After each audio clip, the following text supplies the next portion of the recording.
Good evening, everybody. Welcome to MetropoliFins. My name is Craig. We are YouTube's smallest New York Mets and Miami Dolphins channel. Coming to you here tonight, just talking some baseball. We're going to look up some stats of different players, play a little bit of trivia, see if you know, see what players are thriving early on. I think it's always really cool, and it gets easily forgotten which players get off to just a great start of the season. So we're going to have the live scoreboard rolling for you here while we also do some trivia. At the same time, I'm also listening to Dodgers and Nationals. The Nationals are up 8-2 on the Dodgers. Of course, the Mets already played earlier today and won their game. They are on a 6-game winning streak. The Dodgers, meanwhile, though they started out, I believe, 7-0 or 8-0 or something like that, some great record. They've lost like 3 of their last 4, in jeopardy of 4 of their last 5. And it just never ceases to amaze. It doesn't matter how good of a team you can assemble with the best players, that on any given night, and sometimes even multiple nights in a row, the absolute best team in baseball can get walloped by a team full of young players who are just trying to find their way in the majors. And that's one of the reasons why I love baseball so much, is it just doesn't seem to matter. It's just so hard. It's hard to win baseball games. Even, it's probably easy to lose baseball games. If you work to lose games, that's probably an easy enough thing to do. But what we're going to do is we'll do a full scoreboard update here of everything that's going on and has happened so far today. And so we're going to do that, and then we're going to dive into some stats so you can kind of play along at home if you wish to do so. So here are the scores. We'll start with the games that are currently in progress. The Cardinals faced the Pirates and Paul Skeens today, but that did not seem to limit them. So the Cardinals are currently winning 5-1. Skeens did not have a great performance. I am a big believer in sophomore slumps. Not that I'm cheering against players, but I just tend to believe that it just becomes so much harder when there's an entire off season dedicated to figuring out how to either stop or to prevent being stopped by you. And so when I made my predictions for the potential top finishers for the Cy Young for the National League, I did not put Skeens in the top 3, even though everybody else did, because I'm just a big believer that there's going to be some regression. I also think that the Pirates are not going to necessarily provide the wins. And as much as you might want to think that win totals shouldn't matter in the day of modern analytics, I think they still do matter, at least to a certain percentage of voters. If you're going to win a Cy Young without a high win total, you have to have an absolutely dominating season. I can think of like only 1 or 2, like Jacob deGrom from a couple of years ago. And so I'm cheering for Paul Skeens. I like when young players thrive, but I do think that there's a little bit of a natural regression, and it may not last the whole season, but it becomes hard once there's a lot of tape out on you. Similarly, not seeing like Ellie De La Cruz, even though he's still a very dynamic player, his stats aren't quite where you might expect them to be. So anyway, going in this Dodgers Nationals game that I'm listening to in my headphones, going to the bottom of the 8th inning, it is 8-2 Nationals. So Nationals just have to figure out how to get 3 more outs. And of course, I would never count the Dodgers out of any particular game. The Blue Jays are leading the Red Sox 5-1 as well. Same score as that Cardinals Pirates game. That is in the top of the 8th inning. The Angels and Rays are playing. The Rays are lead that 3-2. The Phillies currently lead the Braves 5-3. That's in the bottom of the 6th inning. The Braves on the cusp of going 1-9 to start the season. And again, I would never say the Braves are out of it this early in the year, but we know as Mets fans how hard it is to dig out of that hole. And certainly if you're a Braves fan, there gets to a point where you're going to start to be a little bit concerned. Zach Wheeler is pitching well again for the Phillies in that game. The Rangers are playing the Cubs. The Cubs are up 6-3. Just wanted to check to see who's starting. We'll do some check-ins on some players and stuff, but I'm kind of curious as to how Jacob deGrom is doing to start the season. Of course, as a former Met cheering for him, this was not a Jacob deGrom pitch game, though. This is a Patrick Corbin pitch game. And so, anyway, no deGrom in that game.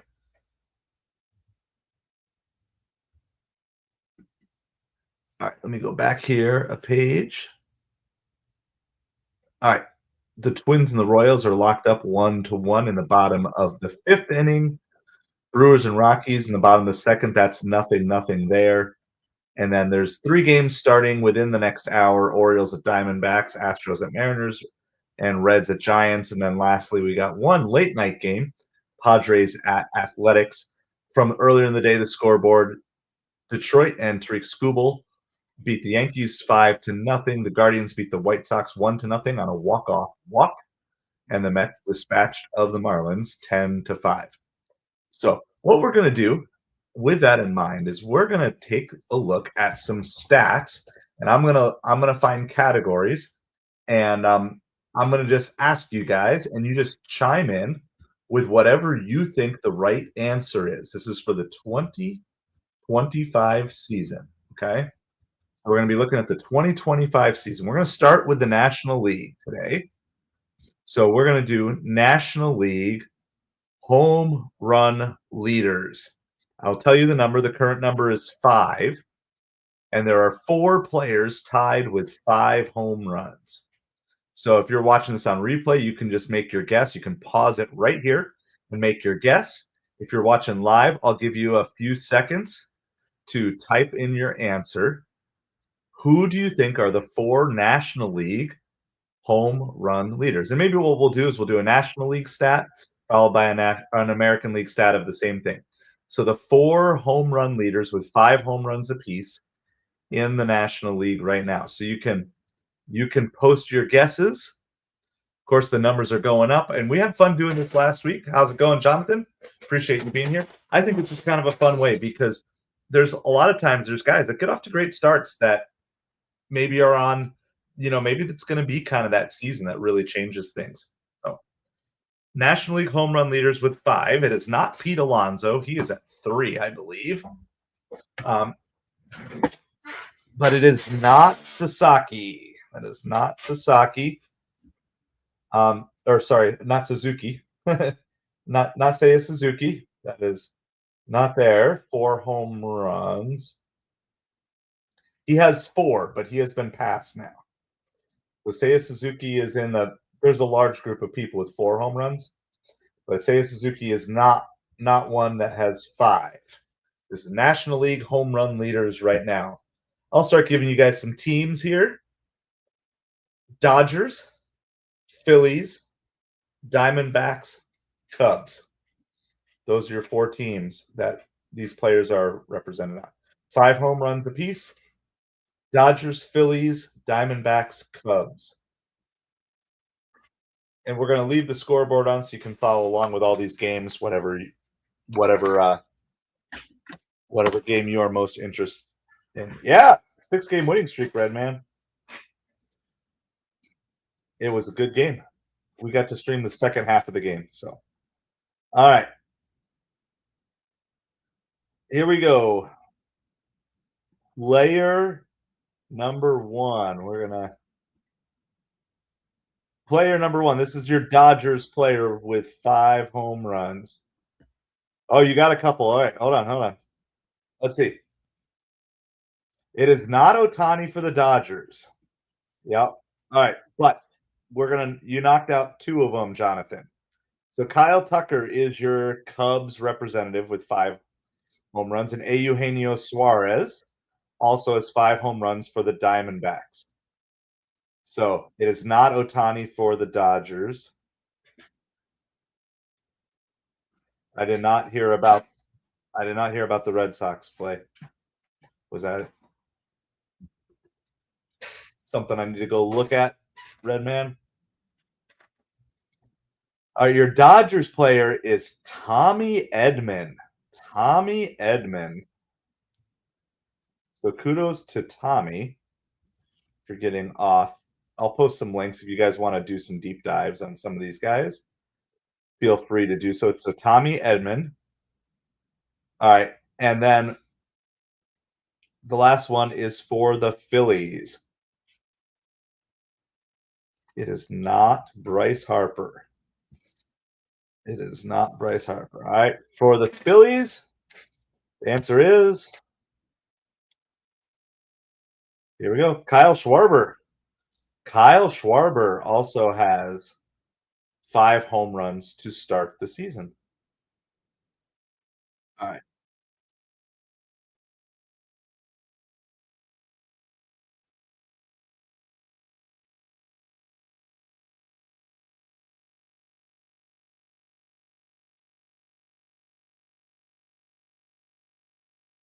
Let me I'm gonna click on the Red Sox then. All right, let's do this. We're gonna switch over to American League home run leaders. American home run leaders. There are 2 of them who have 6, so these are also your major league home run leaders. We'll give we're gonna give props to one other player, the third in home runs in the American League with 5 is Logan O'Hoppe.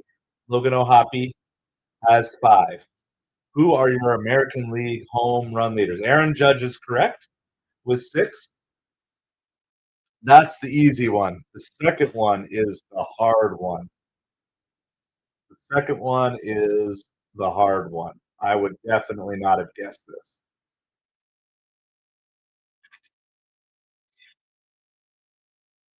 Let me know. Throw up a couple guesses, then I'll give you the team. And even once I give you the team, you still might be in trouble. Oh yes, I did see that. I'm gonna do a video on that, Red Man. I think that's an important video to make. I think not the Tigers. Nope. You won't guess the team, and even if I tell you the team, you're gonna have a hard time coming up with a player. He's a younger kid. Um, how old? He's 23. I believe. Let's see. He officially came up in 2023, but he would have been a rookie last year. All right. So the team is the Athletics. The team is the Athletics. Can you believe that there is a player on the Athletics who leads the American League in home runs with Aaron Judge right now? That sounds crazy to me. But he's a pretty decent prospect. It's off to a great start. I got to see if I have any of his cards laying around that I need to get listed on eBay. It's time to sell, sell, sell.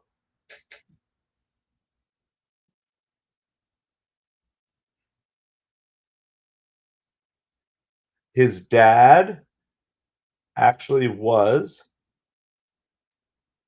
a former major leaguer. His dad played in 3 games. I don't know how he didn't get more time. This is his dad's stat line as a pitcher. His dad was 2-0 in 3 games, 13 innings pitched, 16 hits, 11 runs, 8 of them earned, 5.27 ERA in 1996.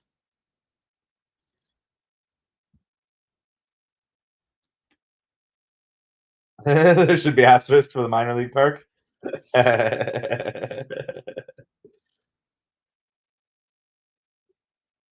So Brent Rooker is not who it is. All the Athletics. He has 4 home runs.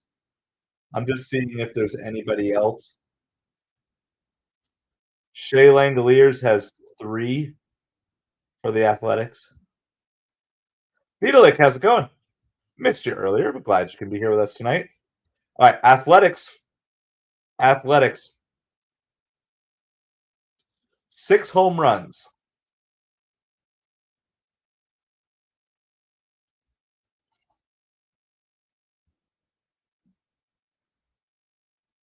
By the way, Otani is at the plate in the top of the 9th.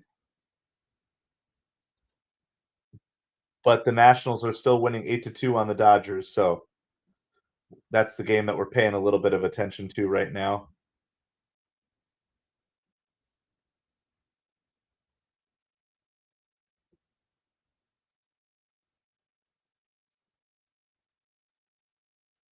Yeah. All right. Otani got his first hit of the game. Went 1 for 5 on the day with a single in the ninth. Dodgers are down by 6, but it's never comfortable if you're playing the Dodgers for sure. All right, I gotta put this because we're gonna move on. I don't want to spend forever. Here you go. I'm gonna post the link so you can do some research. Tyler Soderstrom. And then if you want to look up his dad line.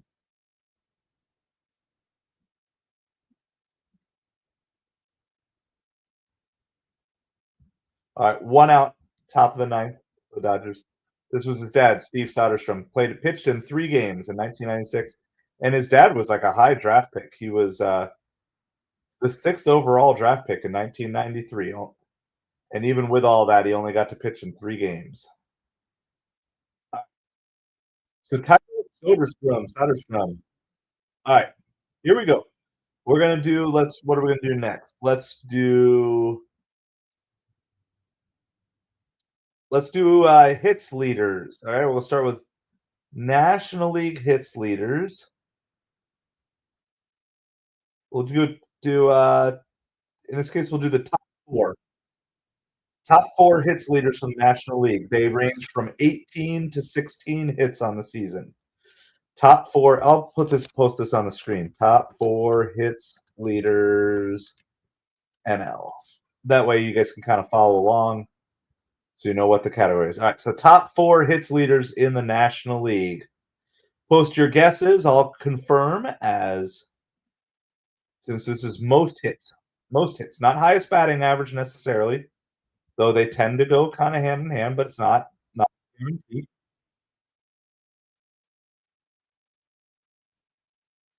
I can't do that because that's gonna.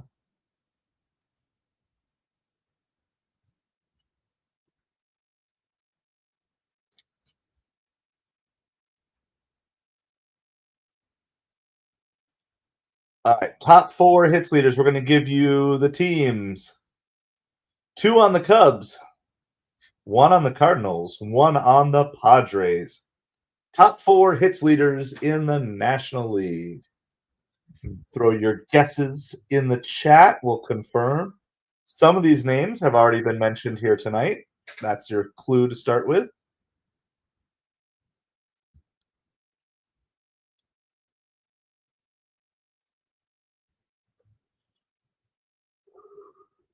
There's a walk here.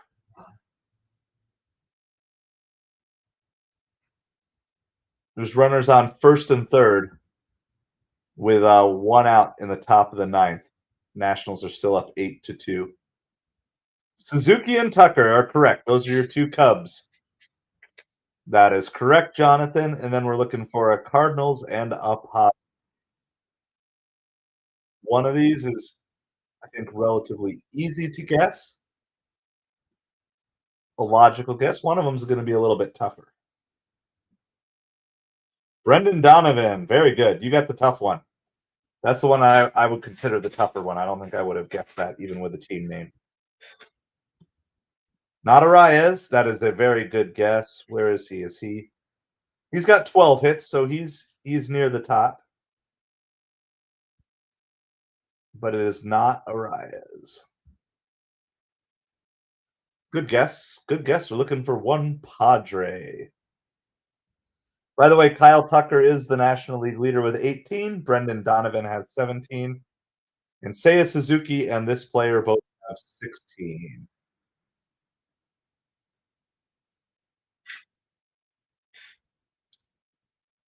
We'll give a few more seconds. Throw your final guesses in.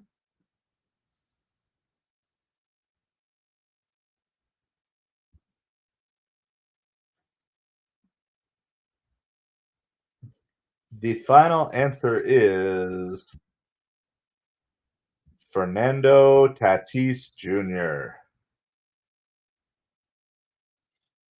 Fernando Tatis Jr. All right. And now we're going to do, it's going to be the top five because we got some ties. So top five hits leaders, NL.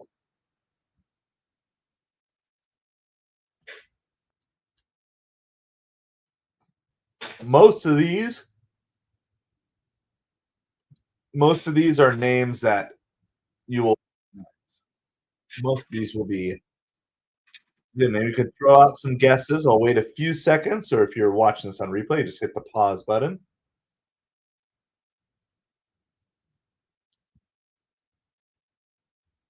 All right, 2 outs in the top of the ninth. Nationals trying to take 2 in a row from the Dodgers. So strange being cheering for the Nationals. All right, here are your teams. Blue Jays, Red Sox, Yankees, Athletics. Blue Jays, Red Sox, Yankees, Athletics. Oh, that should say NL. Top five hits, leaders, AL. There we go. Top five hits, leaders, AL. Blue Jays, Red Sox, Yankees, Athletics. You can pause, make your guesses. We're gonna figure out. I gotta make sure this like works well for people watching on replay too. But yeah. All right, we just saw the Blue Jays. The Mets did, and there's a strikeout to end the game.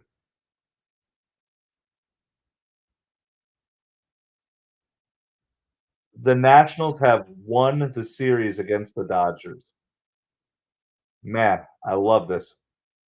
Makes me a little scared to face the Nationals later on in the season, though. They're uh, they're not scared to be giant killers. All right.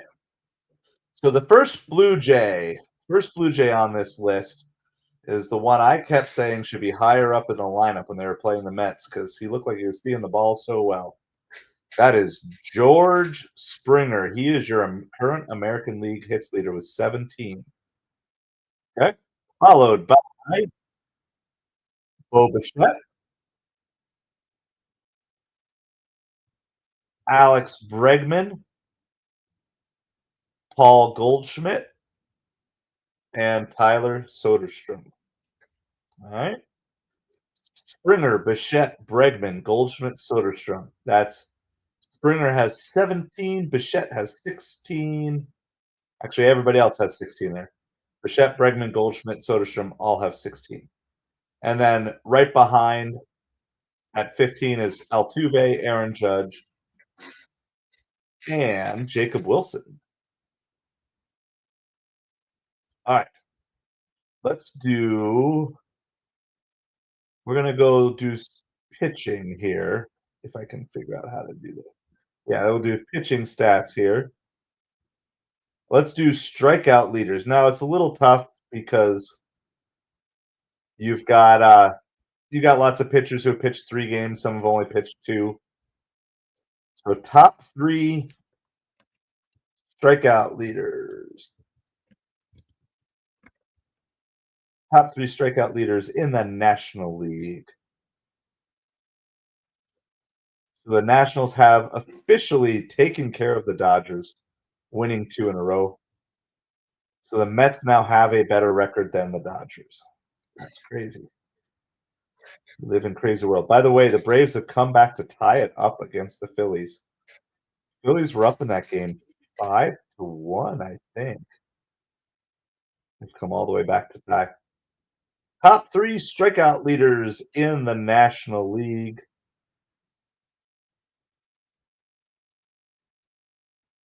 I mean, you could,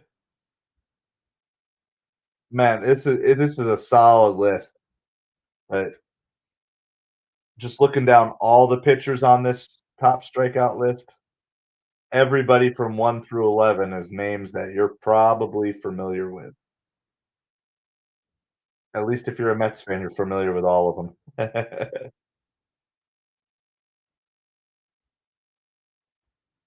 All right, so we're doing top. You can put your guesses in, but top three. I'll give you your teams: Washington Nationals, Philadelphia Phillies, Cincinnati Reds. All right, so you can pause if you're watching live or replay, either way. Your top strikeout leader in the National League right now, actually, it's a tie for one. They've all these guys have pitched in 3 games, so that helps. But, with 25, you have Mackenzie Gore and Zach Wheeler. Both have 25 strikeouts in 3 games. And then you also have in 3rd place with 23 strikeouts from the Reds, who the Reds are definitely looking forward to step up this season. You have Hunter Green. Hunter Green is 3rd. Let me just read you down the rest of this list because this list is it's an impressive list of strikeout leaders. Justin Steele of the Cubs. He has 21, as does Logan Webb of the Giants. Clay Holmes jumped up this list today. He now has 20 strikeouts. That's off of a 10 strikeout performance. That at least temporarily tied him up with Paul Skeens, who also had 20, I believe, coming into the game today. I don't know how real time this is updated. They might be, I don't know, that might include today's game, actually. Even though the game's not over, that it could be correct. Zach Gallen, Sonny Gray, Jesus Luzardo, and Yamamoto. Those are your strikeout leaders. That's like 1 through 11. That's so impressive. Those are like pretty much all familiar names. All right, we're gonna go to the American League top 3 strikeout leaders in the American League. So you can put your guesses. I'll give you a few seconds, or you just pause the video if you want to guess before I give you teams.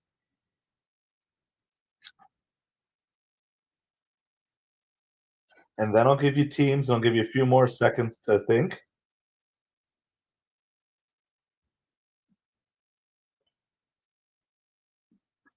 Let me see if I can switch over to Braves Phillies since the Nationals took care of the Dodgers.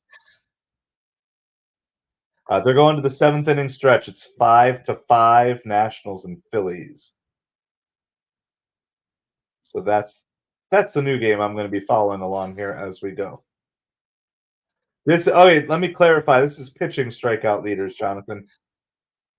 I can I can check that up in a second too. Who has the most strikeouts hitting?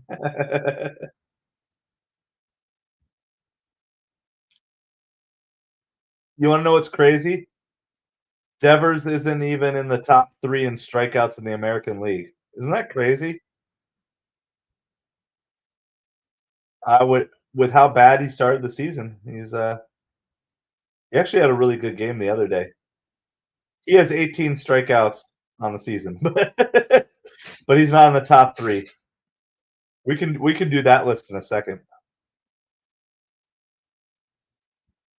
But this is pitching strikeout leaders. All right, so let me do this. Top 3 pitching.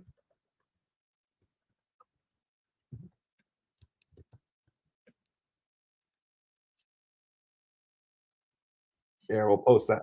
Top 3 pitching strikeout leaders in the American League.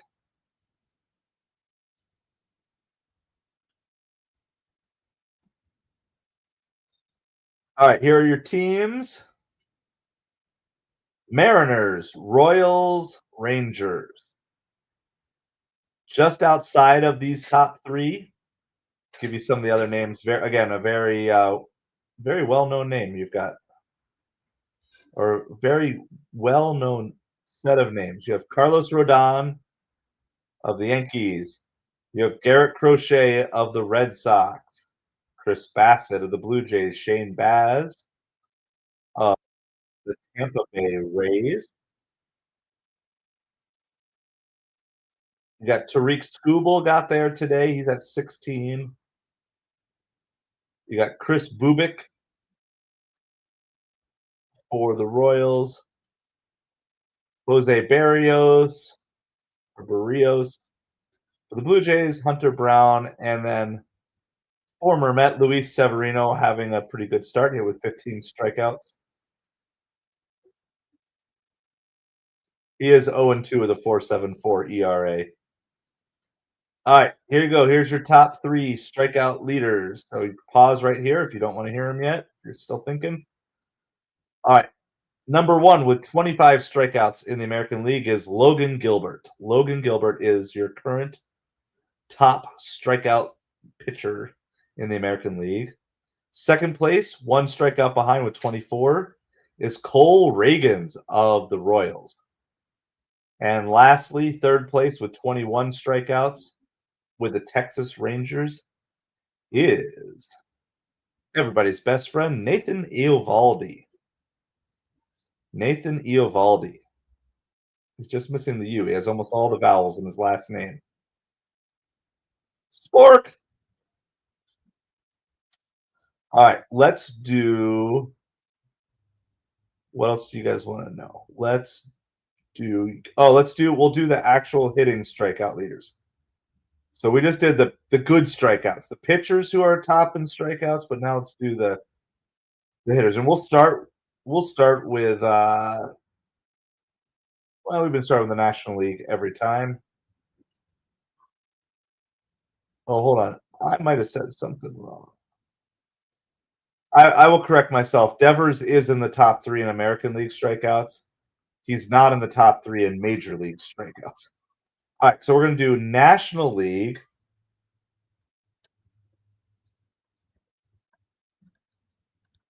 Top 3 hitting strikeout leaders, NL. Okay, so who do you think has struck out the most in the National League? That is our next topic. We're going to do the top 3. They are at 21, 21, and 20. By the way, we're not going to do walks tonight, but Marcell Ozuna just extended his Major League lead in walks. He just walked in the Braves-Phillies game. Why do I feel like I'm still cheering for the Phillies to beat the Braves? Why do I not trust the Braves being dead and buried at this point as a Mets fan? All right. So pause here if you don't want to know the teams. And again, if you're watching on replay, you can just comment down below. Top 3 hitting strikeout leaders. So in other words, the most strikeouts by a hitter. We just did the pitching strikeout leaders. That's a good stat. This is a bad stat. The hitters who have struck out the most this season. Here are your teams: the Cardinals, the Cubs, and the Nationals. Cardinals, Cubs, Nationals. Those are your 3 teams. I'll give you some of the names that this is not. With 18 strikeouts, it's Paul DeYoung and the Dodgers' Max Muncy. Michael Toglia, Brian Reynolds, Austin Riley, Jackson Chourio. Remember, Chourio had 5 strikeouts on opening day. And since then, he's only had 10. So it was just a really rough opening day, and he's bounced back. McGuire, Sosa, and Harper. That's funny. That's a good combination that we're all on those teams midnight. Kudos to you on that. All right, for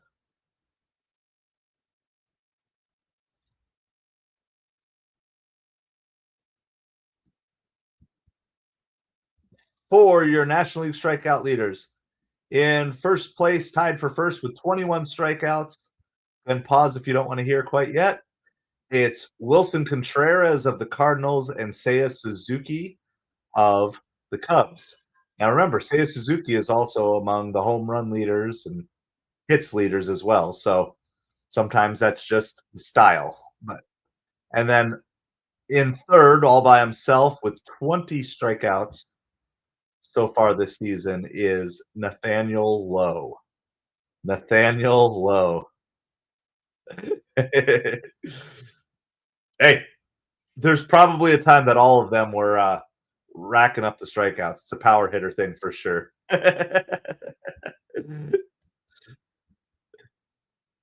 It's all good. So a lot of the, it's interesting with baseball is like even though some players are around for a long time, the stat leaders do change pretty often. And I found I have to actually study the same way I do with for football. Football turns over faster because careers are shorter, but still, yeah, you've got a lot to like. There's a lot to dig into if you want to stay on top of all these things. All right,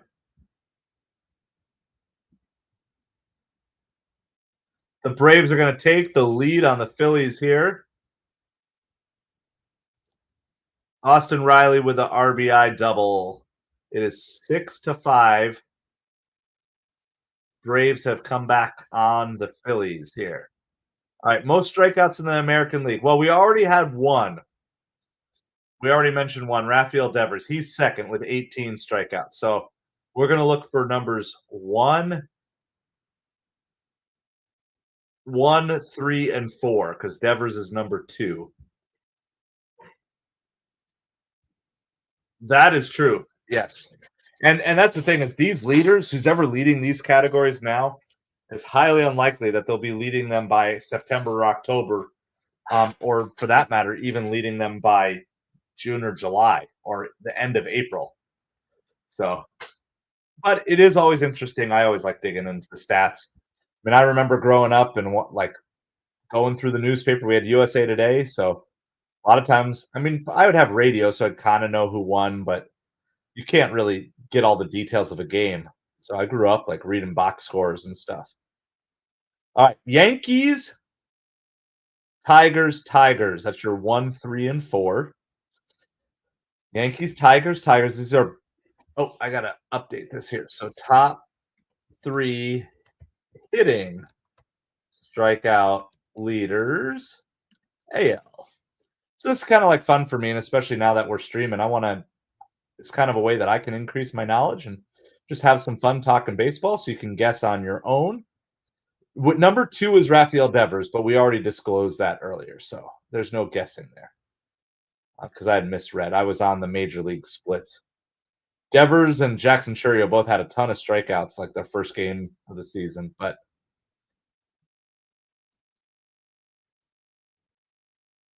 Devers' batting average is actually up to 244, so that's not horrible.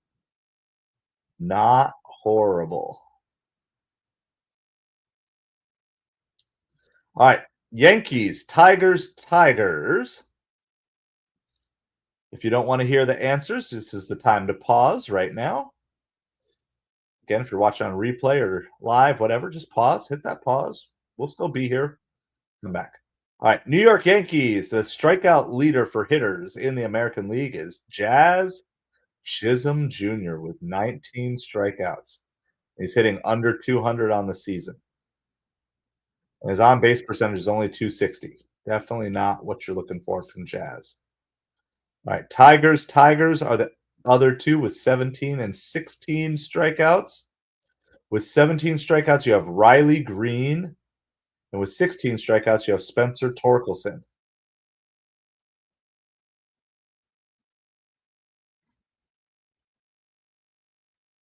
All right, this one we're going to do combined American and National League batting average leaders.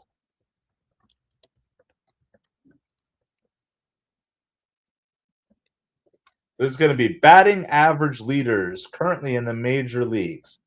And the reason we're going to do top 3, all 3 are hitting 400 or better.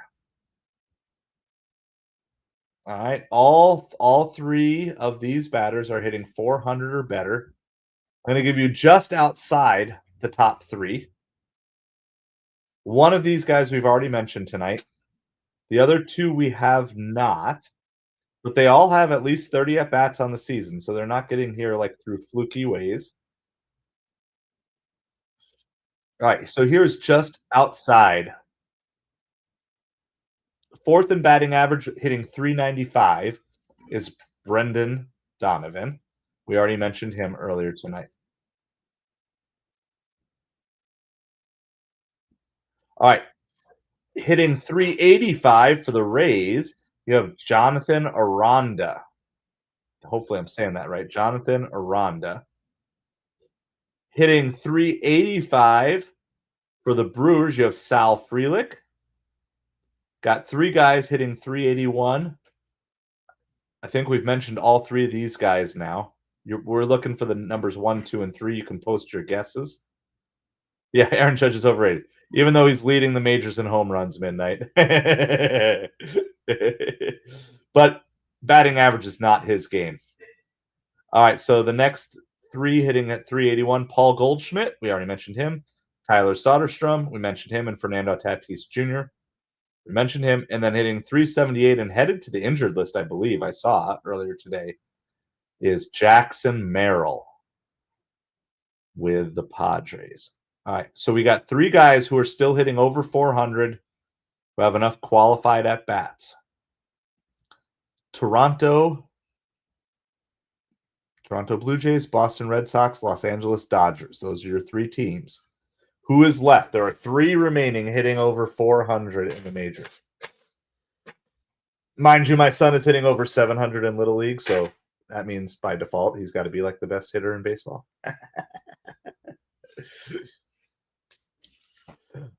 Top three hitters. We mentioned one of them tonight. The Blue Jays we've already mentioned, but we've mentioned a couple of Blue Jays. So you still got a little bit to pick. All right, if you don't want to know the answer quite yet, home runs are overrated, yes. And Aaron Judge is overrated because he hits home runs. That's exactly it. I don't know if I think it's two words. I think good. All right, pause right here if you don't want to hear the answers. Till you're ready. These are the top three. Number one, hitting 459. And he absolutely clobbered. He hit against the Mets, George Springer. And they've been batting him in like the 6 or the 7 hole. Like, I don't understand why you don't have him higher up. Okay. Second, hitting 412, Wilyer Abreu of the Red Sox. He's hitting 412 on the season. And don't know how long this will last, but of course, a beneficiary of having a great lineup, but hitting 400 exactly, 400 on the dot. Specifically, he's 12 for 30. So hitting 400 on the dot is Will Smith, catcher for the Dodgers.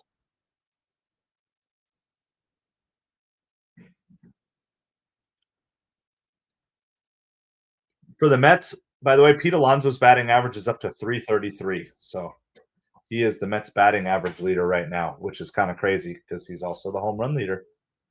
But Pete has had an awesome day. All right. So give me what else you guys want to talk about? Is there any other baseball stuff that you guys want to talk about? We can do that.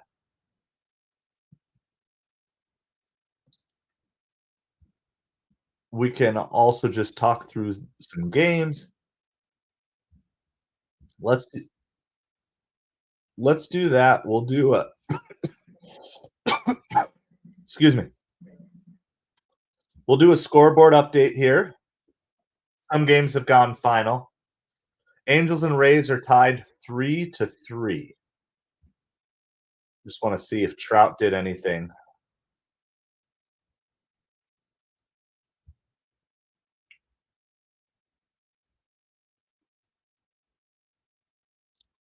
Trout's 0 for 2 on the day. So, all right. So that's 3-3. Angels and Rays. The Phillies are now down to the Braves 6-5 in the top of the 8th. Cubs are up 6-5 on the Rangers. Twins and Royals tied 1-1. Brewers up 4-1 on the Rockies. That game had just gotten started, so Brewers are putting up some runs. Yeah, they just put up 4 runs in the 3rd inning. Orioles and Diamondbacks just underway. Astros and Mariners just underway. Reds, Giants, Padres, Athletics, both kind of warming up, getting ready to start their games here shortly as well. In that Cardinals-Pirates game, Pirates tried to come back a little bit, but 5-3. The Cardinals ended up beating the Fighting Paul Skeens course, we mentioned the Tigers beat the Yankees 5-0 with Tariq Skubal pitching. The Guardians beat the White Sox on a walk-off walk. The Mets beat the Marlins 10-5. The Dodgers lost again to the Nationals. So right now, the Dodgers record is 9-4. The Mets record is 8-3. So crazy. And then the Blue Jays beat the Red Sox 6-1. Is there anything the Fresh Prince isn't good at? You know what? That sounds like a question for my good friend ChatGPT. Is there anything the Fresh Prince isn't good at?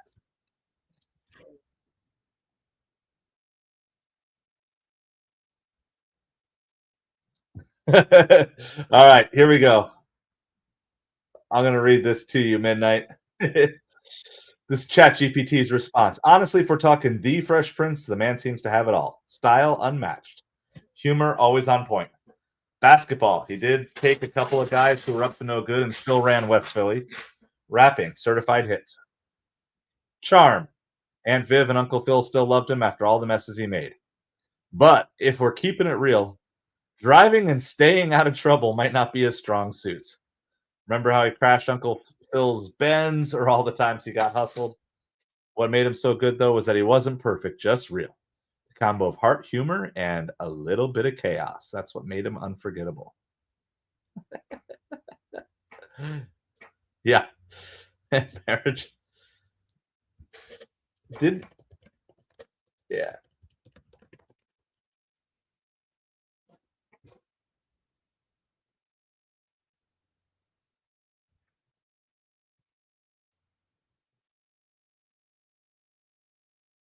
Yeah. So technically, he didn't get.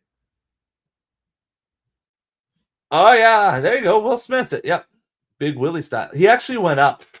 He did go up with a Will Smith song for a while. Will Smith went up with a Will Smith song, but it's good. It's good. I'm slow on the joke sometimes. Midnight. Don't mind me. But my favorite baseball player name was Milton Bradley. Milton. I love Milton Bradley. MLB Milton Bradley. Pull up his page. Yeah, he wasn't the best player ever, not Hall of Fame, but he was good. He was around for a long time. Let's pull up his career stats here.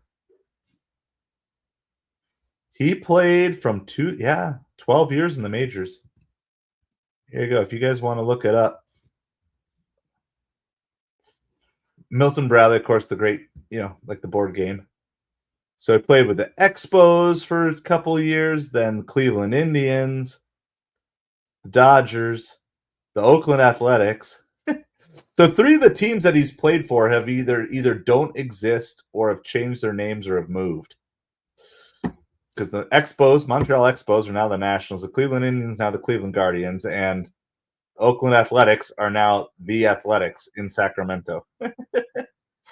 So I don't know how that makes you feel if you're like a San Diego Padres fan or a Seattle Mariners fan, being that he played with you. But 1, 2, 3, 4, 5, 6, 7, 8 teams in 12 seasons. How many career home runs? 125 career home runs.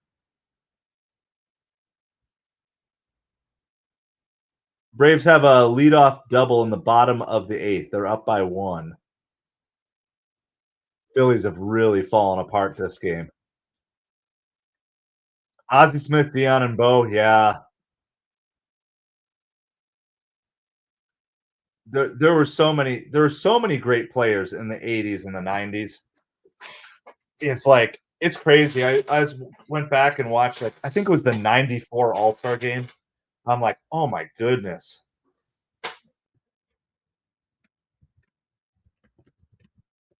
Like when you look at the lineups, let me just listen to these lineups. This was like peak. And this was the year the strike came in. This is here, I'll show that. I'll switch over to a different screen here so you guys can see this. And I'm sure there's other years, but I just happened to catch this one the other day. Here's the starting lineup for the American League All-Stars in '94. Ivan Rodriguez, Frank Thomas, Roberto Alomar, Wade Boggs, Cal Ripken Jr., Joe Carter, Ken Griffey Jr., Kirby Puckett. And then for the National League, Mike Piazza, Greg Jeffries, Mariano Duncan, Matt Williams, Ozzie Smith, Barry Bonds, Lenny Dykstra, David Justice. So I would say obviously the American League's a little stronger there, but there's so many great names. And then if you look at like who is on the bench, for the American League, some of the notable names: Albert Bell, Kenny Lofton, Paul O'Neill, Paul Molitor, Ruben Sierra on the bench. And then in the National League, the reserves: Jeff Bagwell, Fred McGriff, Craig Biggio, Ken Caminiti, Barry Larkin, Moises Alou, Dante Bichette, Tony Gwynn. Like, I'm sure you could go back to a whole bunch of those years too.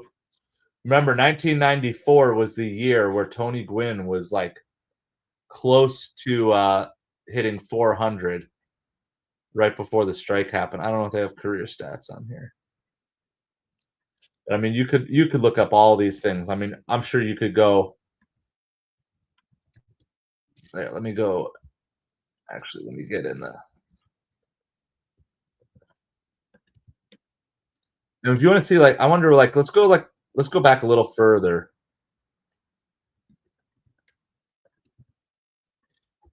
Let's go 1989. Let's just see what those rosters look like. I wonder if you get like a Bo Jackson in here. Yeah, you do. 89, you get Bo Jackson. All right. These are your starters from 1989.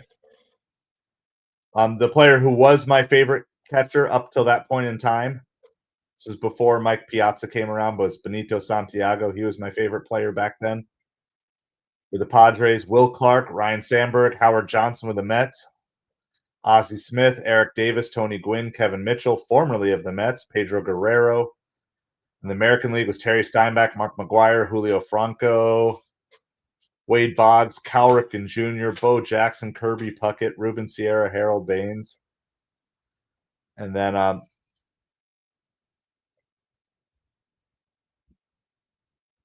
Braves just stole a run at home.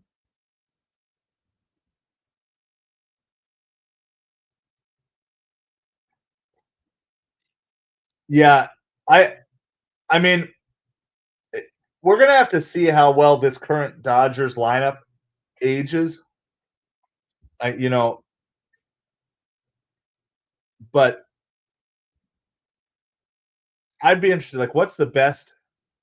Here, let me finish the reserve. These are some of the reserves that year: Bobby Bonilla, Mike Schmidt, Barry Larkin, Andre Dawson, Darryl Strawberry.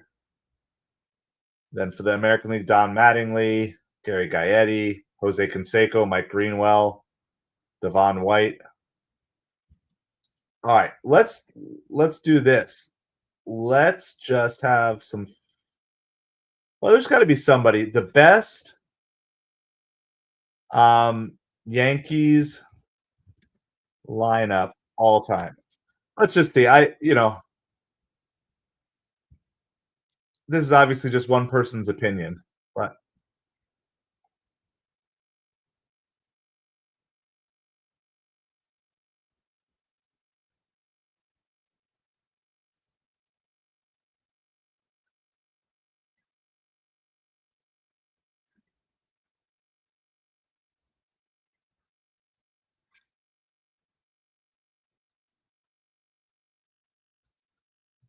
there's a weird a weird bouncing play just got Ozzy Albies out at third. It was a liner. It was a liner off of Bohm, bounced to Turner, threw it back to Bohm, and got Albies out at third. It's a hard hit ball. So this one says the 1927. So let's just look up 1927 Yankees lineup.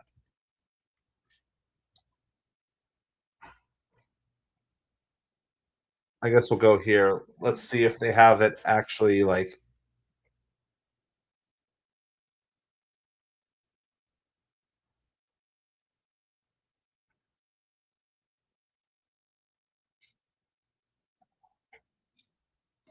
here's the interesting thing about this 1927 lineup. There's a bunch of names that I would not have even guessed. I never names I've never consciously heard of. Isn't that crazy?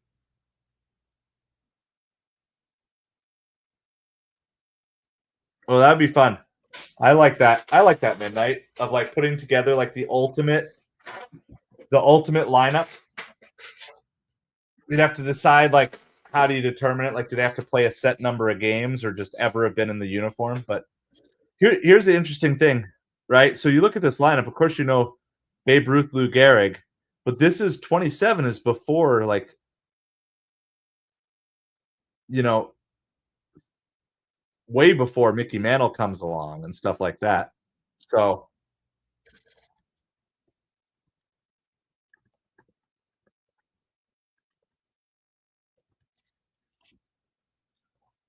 so Mickey Mantle wasn't even born yet, like which is so funny because in my mind, Babe Ruth to Mickey Mantle is like that doesn't feel that far apart because I'm so distant from it. Yeah, played at least one game. So when this lineup existed, Mickey Mantle wasn't even born yet. He wasn't born until the 30s, 1931. So let me see what those all those key things mean. So yellow is Hall of Fame. So Earl Combs and Tony Lazzeri, they're Hall of Famers that I didn't even know anything about. That's kind of interesting. Earl Combs, 356. Wow. Babe Ruth hit 356. Lou Gehrig hit 373. Tony Lazzeri, 309. Bob Musel, 337.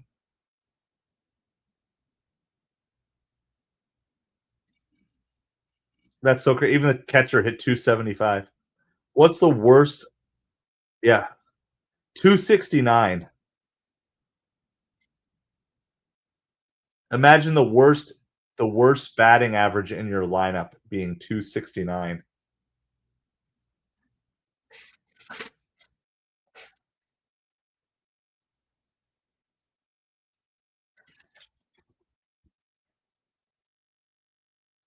All right, so the Phillies are gonna have need to score 2 runs in the top of the ninth to try to do this. Yeah, either way, I mean, the easiest would be just ever put on the uniform. That would be probably the fastest. I could also just do it as, I mean, the Yankees would be like so hard. How do you put together the ultimate Yankee team? It's like it would definitely lead to a bunch of controversy though. I do like the idea of midnight. I like that. I guess if you do I guess if you do things like add some bench players and stuff like that, but that would take a lot of time. But I mean, I could put together like a best starting lineup. Best starting lineup of all time. It sounds like a lot of fun. Let's see. I feel like there's some other Yankee rosters in the 50s that so let me go back. Let's see if they have another one. Let's look at another one here.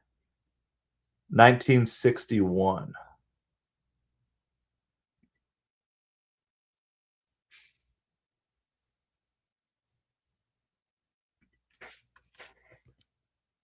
1961 Yankees lineup.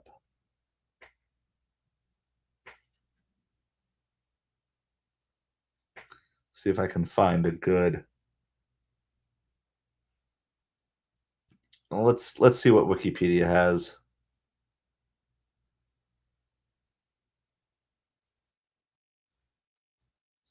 61 was the year Roger Maris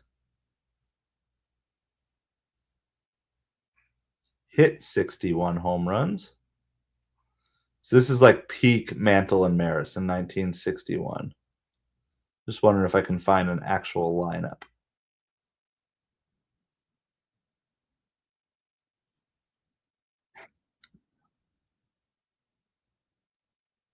All right, that's I don't. It's not necessarily a batting order, but there's your starters. There's your starters from the 1961 New York Yankees. Played a game. Yeah, yeah. We don't end up with because if they've never actually put on the uniform, it means you can still get Mike Piazza on the Marlins for like the 10 games he played with them.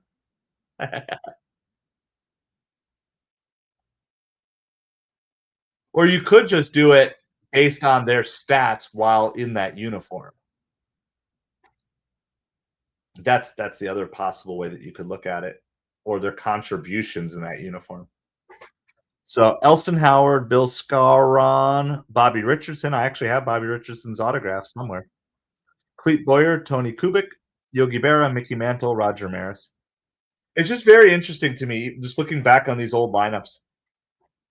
Like, of course, you know Maris and Mantle, right? If you're a baseball fan, but there's guys that were on these teams that played every single day with these teams, and unless you're a diehard of that team or just a super diehard baseball fan, you'd never know it. Like you never know, like who's Tony Kubek. Yankees fans will be like piercing darts at me for not knowing it, but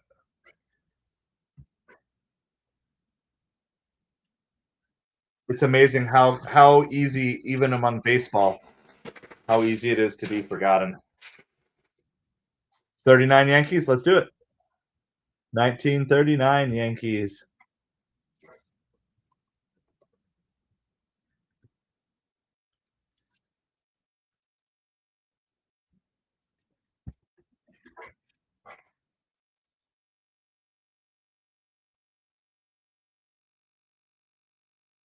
All right, here we go. Again, don't have an exact. That's funny. So Lou Gehrig is on this team. He only plays in 8 games because near the end of his career. Yeah, that's why. So when did he retire?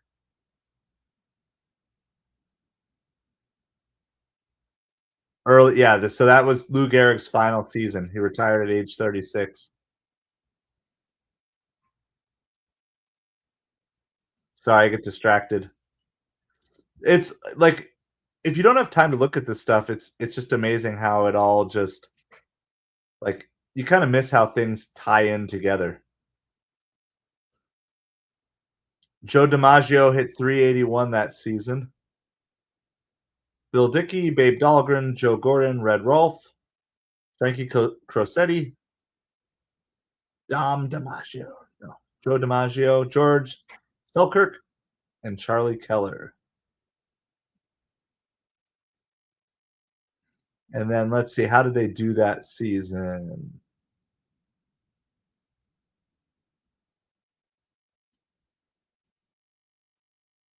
What 106 and 45. That's a good record.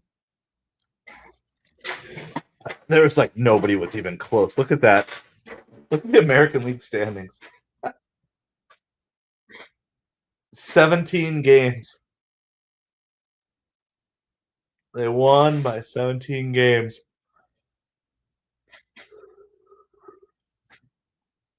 All right, Bryce Harper's at the plate for the Phillies. He needs to get on to get the tying run to the plate. Alec Boehm is on deck. So I'm going to pay attention here because it's top of the ninth with 2 outs. 3-0. And they walked him. So Alec Boehm is the tying run for the Phillies here.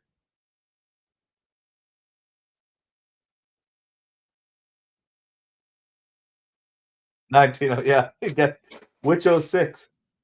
Well, it's like, it's funny because I remember thinking, like, oh, the 1920s, they were so long ago. And then I'm realizing that, you know, in 50 years, people are going to be saying the same thing about the 2020s. All right. Consensus top 5 teams in MLB history.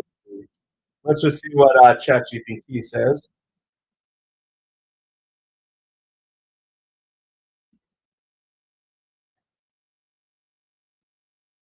That is popped up. Alec Boehm flies out.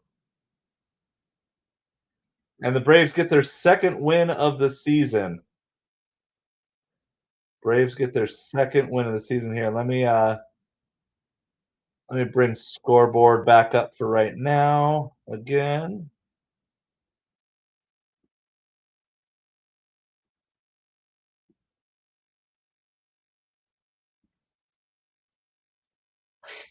Got another one in the books here.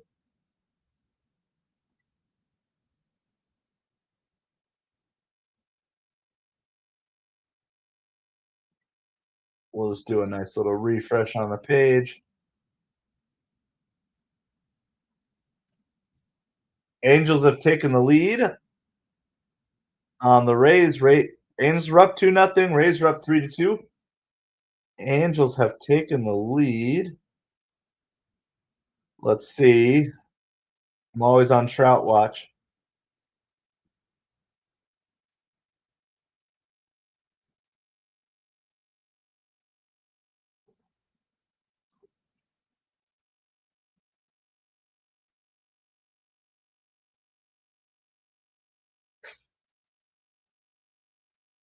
Nope, no Trout on those runs. All right. This is I'll share the chat GPT here.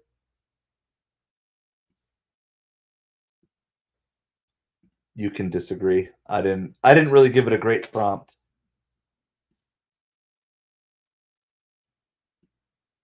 Let's do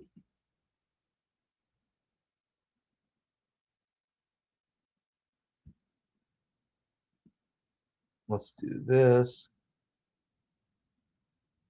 So this is just what ChatGPT consensus says. 1927 New York Yankees, 110-44. Ruth, Gehrig, Combs, Lazari, we already looked at that. Murderers Row, 75-76 Reds. Johnny Bench, Joe Morgan, Pete Rose, Tony Perez, George Foster.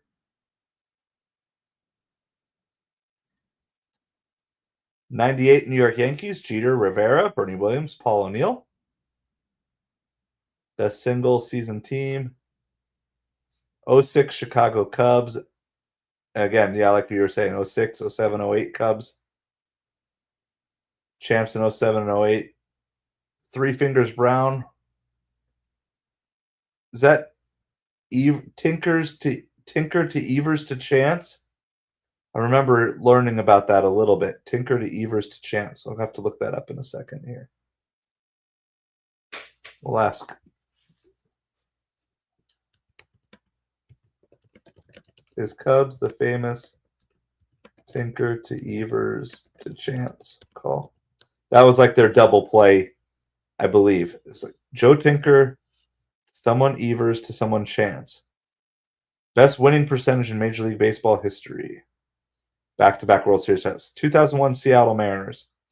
The big mark on this Seattle Mariners team is they were really good, but they didn't even make it to the World Series. Honorable mention 2016 Chicago Cubs. I don't know if I'd put them in the greatest of all time. 2009 Yankees. 84 Tigers. 86 Mets. 55 Brooklyn Dodgers. All right, let's find out if I'm right on this Tinker to Evers Chance. Joe Tinker, Johnny Evers, Frank Chance. Oh, it comes from a poem. These are the saddest of possible words, Tinkers to Evers to Chance. Trio of bear cubs and fleeter than birds, Tinker and Ever and Chance. Ruthlessly pricking our gonfalon bubble, making a giant hit into a double, meaning a double play. Words that are heavy with nothing but trouble, Tinkers to Evers to Chance. And all three of them ended up in the Hall of Fame. So there you go. I always remember there's lots of little things like this that I remember hearing about. but I don't really know the whole deal. So let's do one more deep dive. I think I got one more deep dive in me here. Then we'll do a score update, and then we're going to go. But summarize Casey at the bat.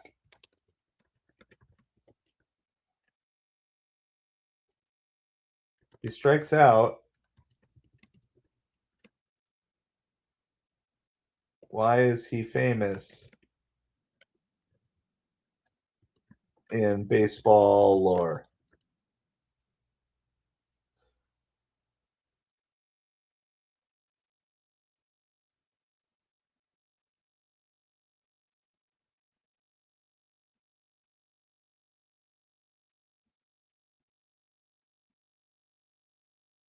All right. Here's a summary of Casey at the bat. The Mudville Nine, a fictional baseball team, is losing late in the game. With 2 outs in the ninth, hope is fading until 2 lesser-known players get hits and bring up the star slugger Casey to bat with a game on the line. The crowd is electric. Casey lets the first 2 pitches go by, confident in his skill. On the third pitch, he strikes out swinging. Final line, there is no joy in Mudville. Mighty Casey has struck out. Why Casey is famous in baseball lore. He's the OG overconfident slugger. Casey represents a superstar with swagger who thinks he's invincible and he fails when it matters most. Not that that would ever happen to any modern day players. Yeah, Piazza and Strawberry. Nah, as a Mets fan, I was living the food life for sure. Yeah, so it's interesting. So I'll see if it'll repost the whole poem. It's not that long, and I remember always being confused, like, why is this so famous? Because he just strikes out. Everyone believes Casey will win the game. His strikeout shocks the crowd, flipping the expected hero narrative. One at bat, bottom of the ninth, game in the line. The story shows how baseball can be thrilling and crushing sometimes at the same time.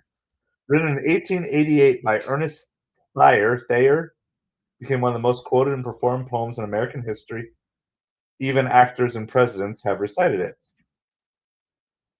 In short, Casey's famous because he embodies the moment every baseball fan fears. The big hero doesn't come through, and that somehow makes him more unforgettable. Let's just see. Are you able to post the whole poem?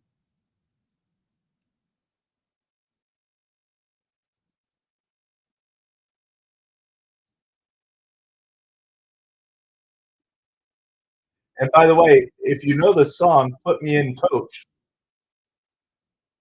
Yeah, put me in, coach. I'm ready to play.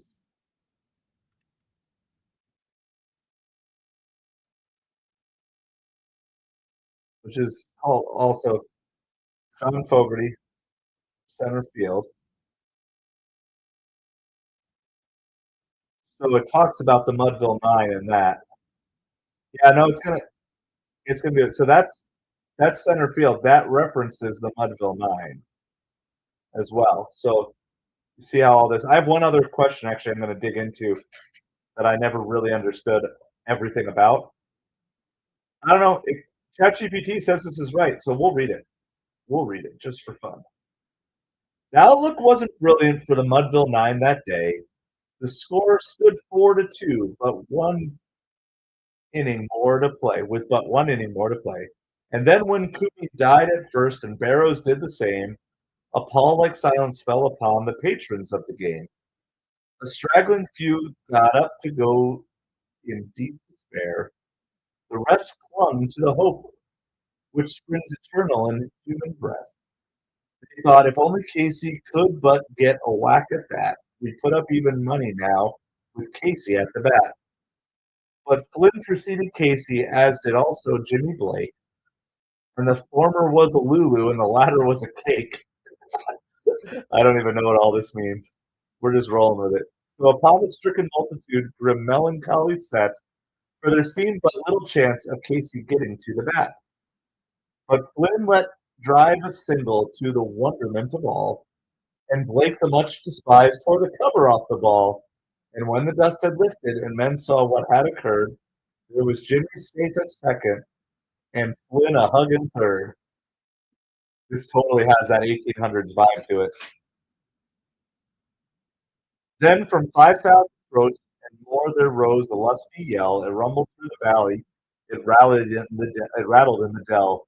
It knocked upon the mountain and recoiled upon the flat. For Casey, mighty Casey, was advancing to the bat. There was ease in Casey's manner as he stepped into his place. There was pride in Casey's bearing and a smile on Casey's face. And when responding to the cheers, he lightly doffed his hat. No stranger in the crowd could doubt what was Casey at the bat. 10,000 eyes were on him as he rubbed his hands with dirt. 5,000 tongues applauded when he wiped them on his shirt. Then, while the writhing pitcher ground the ball into his hip, defiance gleamed in Casey's eye, a sneer curled Casey's lip. And now the leather-covered sphere came hurtling through the air, and Casey stood a-watching in haughty grandeur there. Close by the sturdy batsman, the ball unheeded sped. "That ain't my style," said Casey. "Strike one," the umpire said. From the benches, black with people, there went a muffled roar, like the beating of storm waves on a stern and distant shore. "Kill it! Kill the umpire!" Wow, this is violent, shouted someone in the stand, and it's likely they'd have killed him had not Casey raised his hand. With a smile of Christian charity, great Casey's vis wow, watch that line. With a smile of Christian charity, great Casey's visage, I don't know that word, visage shone. He stilled the rising tumult. He bade the game go on. He signaled to the pitcher, and once more the spheroid flew. But Casey still ignored it. The umpire said, "Strike two!"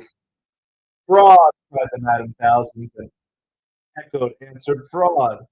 But one scornful look from Casey, and the audience was awed. They saw his face grow stern and cold. They saw his muscles strain, and they knew that Casey wouldn't let that ball go by again. The sneer is gone from Casey's lip. His teeth are clenched in hate. He pounds with cruel violence his bat upon the plate. And now the pitcher holds the ball, and now he lets it go. And now the air is shattered by the force of Casey's blow. And these last four lines are epic poetry, by the way, in case you've never heard this.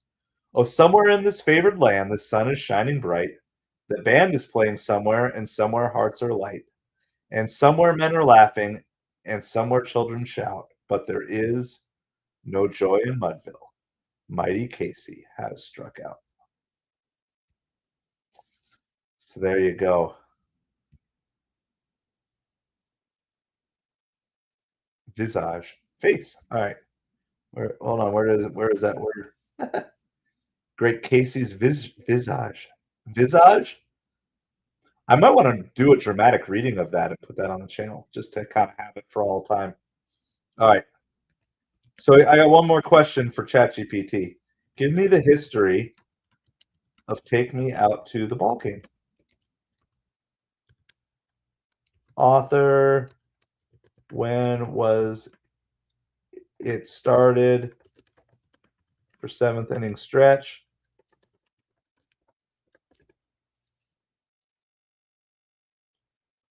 Take Me Out to the Ball Game, History and Origins. Written in 1908, a vaudeville performer and songwriter, Jack Norworth. All right, I got to change games here that I have going on and back since that one is over. A lot of games have gone final here. Angels beat the Rays 4-3. Royals beat the Twins 2-1. Braves beat the Phillies as well. Let's see who's playing that I still somewhat care about. Let's go see. Let's see what games are still on before I read a little bit more about Take Me Out to the Ball Game.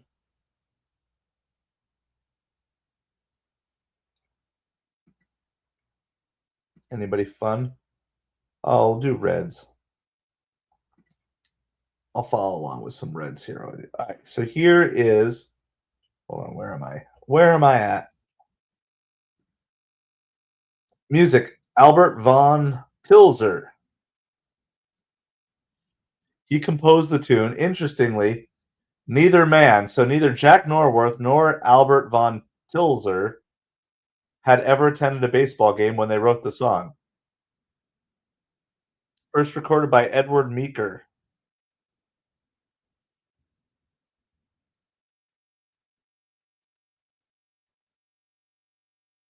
The full song is about a fictional character named Katie Casey. Well, what do you think about that? You got Casey at the bat and then Katie Casey, a baseball obsessed young woman. The well known chorus is just a smaller part of the original. Katie Casey was baseball mad, had the fever, had it bad. Wait, so hold on. There's more to the song. That's crazy. Did anybody else know this? The expression on one's face. Thank you, Midnight. Did anyone know that "Take Me Out to the Ball Game" was not the full song? "Take Me Out to the Ball Game," full song.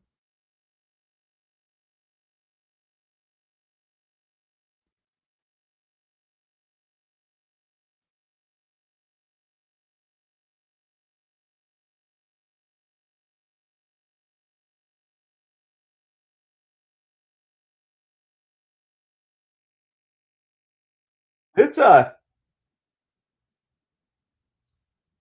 would be public domain, right? Yeah, we just know the chorus. I found the original Edward Meeker version. Hold on. I think I can play this. Should be this should be public domain by now. I'm gonna post the link. I'll post the link for sure. And then hold on. What am I gonna have to do here? And take my headphones off. Let's turn off Bluetooth. Oh, I think I can share it. All right, hold on. Here's the link. There's the link if you want to find, but I'm going to try to share it and actually play. I think I can share the music with you guys too. It's old school.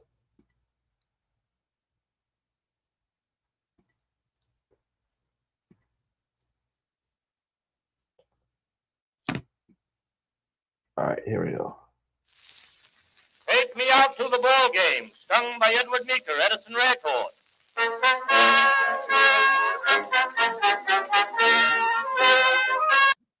Can you guys hear that? I don't know. Like now I really want to dig.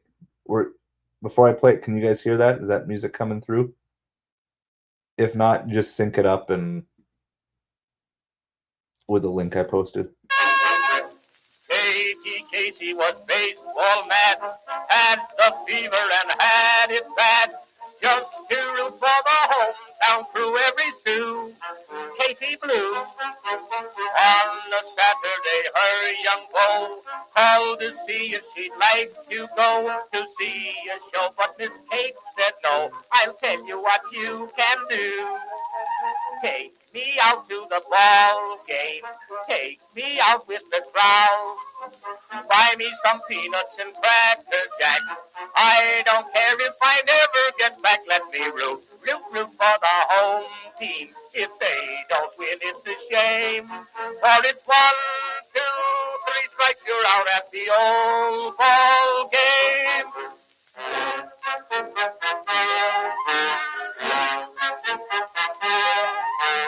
Katie Casey saw all the games, knew the players by their first names, told the umpire he was wrong all along, good and strong. When the score was just 2-2, Katie Casey knew what to do. Just to cheer up the boys she knew, she made the gang sing this song. Take me out to the ball game, take me out with the crowd. Buy me some peanuts and cracker jack. I don't care if I never get back. Let me root for the home team. If they don't win, it's a shame. For it's 1, 2, 3 strikes, you're out at the old ball game.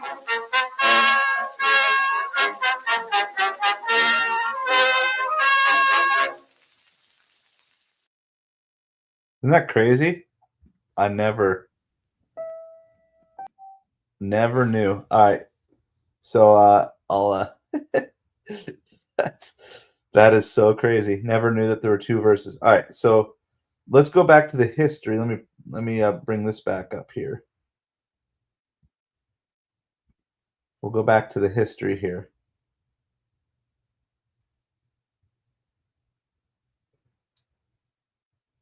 No way. When do you think it started? It only started being played at ballparks in the 70s? Are you kidding me? Here I'm thinking that this has been played at ball games like for 100 years, and the reality is it just started right before I was born. Hold on.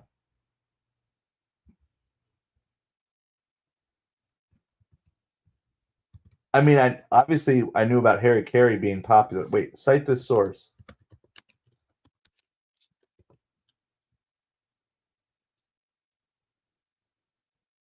I'm gonna make ChatGPT work.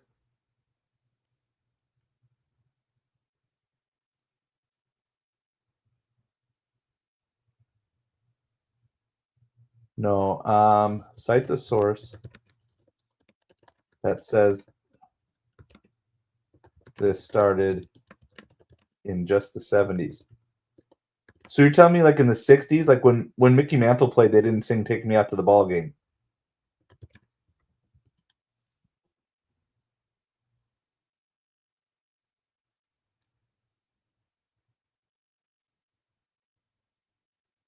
No, but there's.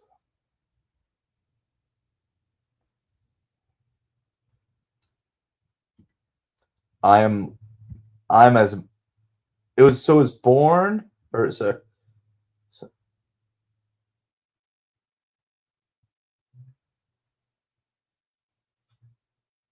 it was the organist for the White Sox who popularized it, and then Harry Carey brought it to the next level.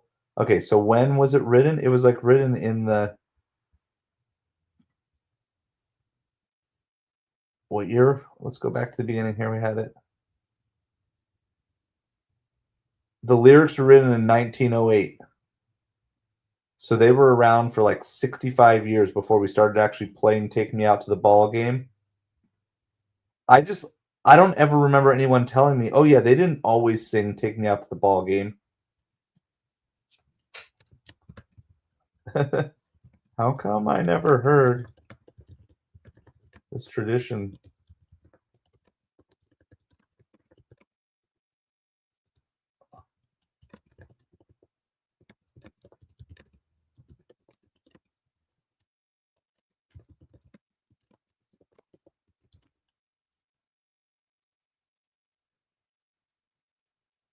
This feels totally Mandela effect. Quickly, it was widely known, played by ballpark bands and organs, even referenced in early baseball culture.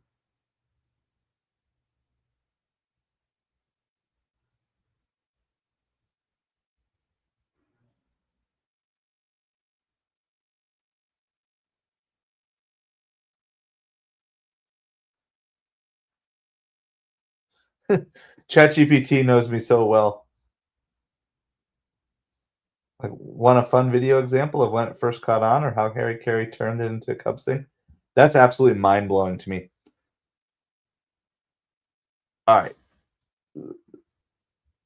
So, is there any known connection of Katie Casey from "Take Me Out to the Ball Game" to Casey at the Bat poem?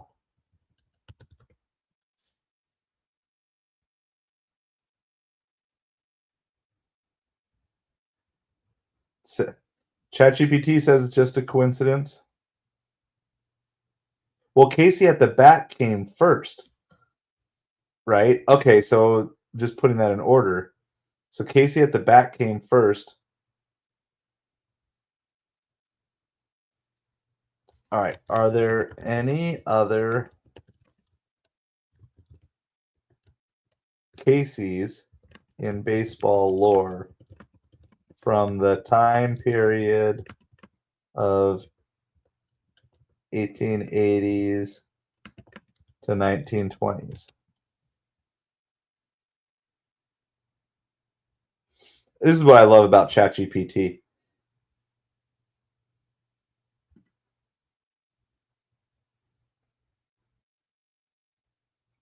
It's like you can just obviously, if you're doing deep research, you got to check your sources. But if you ask ChatGPT to cite sources, it'll do it. So, like any of these players,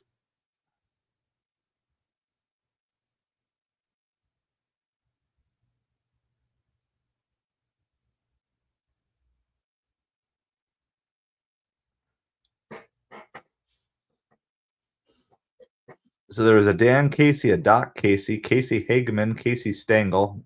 Oh, that name.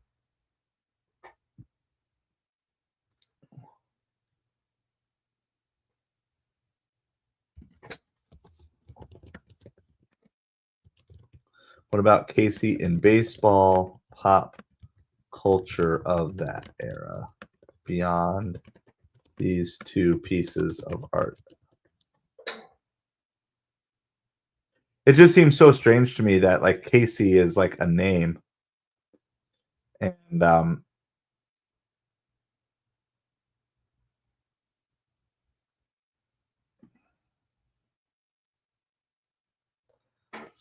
yeah. So it all depends on what I'm trying to do. I don't, the research side. I always like to double check on sources, but if it's just organizing my own thoughts, I'm pretty good with it. But I'll do a checking here in a second too.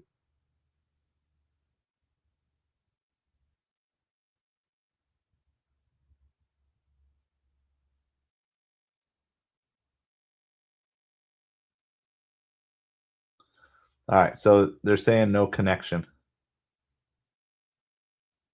Yes, we mentioned on the broadcast, Arnell. First of all, good evening to you. Hope you are doing well tonight. But yeah, condolences to Octavio Dotel's family. And I saw there was another.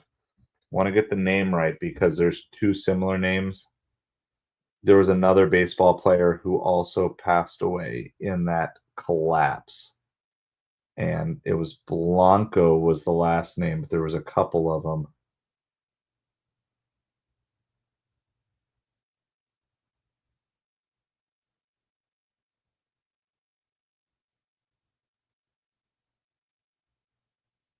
That MLB doesn't even have it.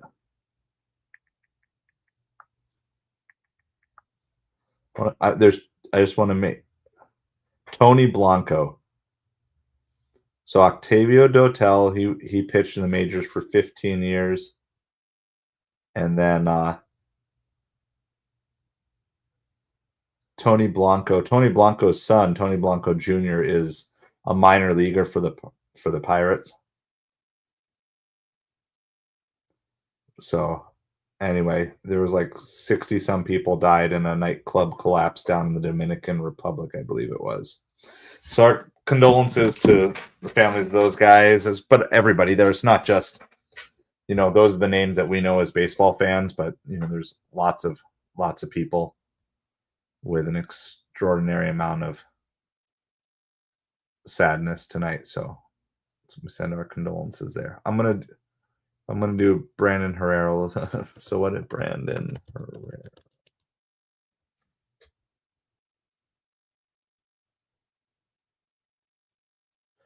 I don't know anything about this, so.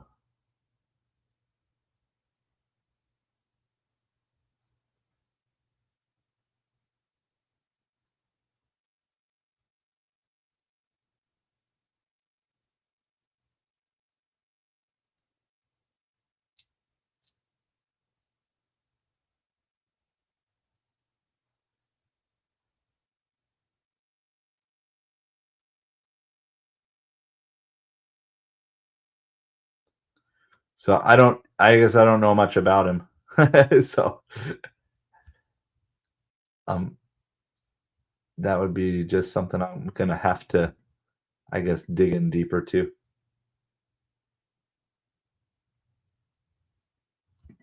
Gotcha.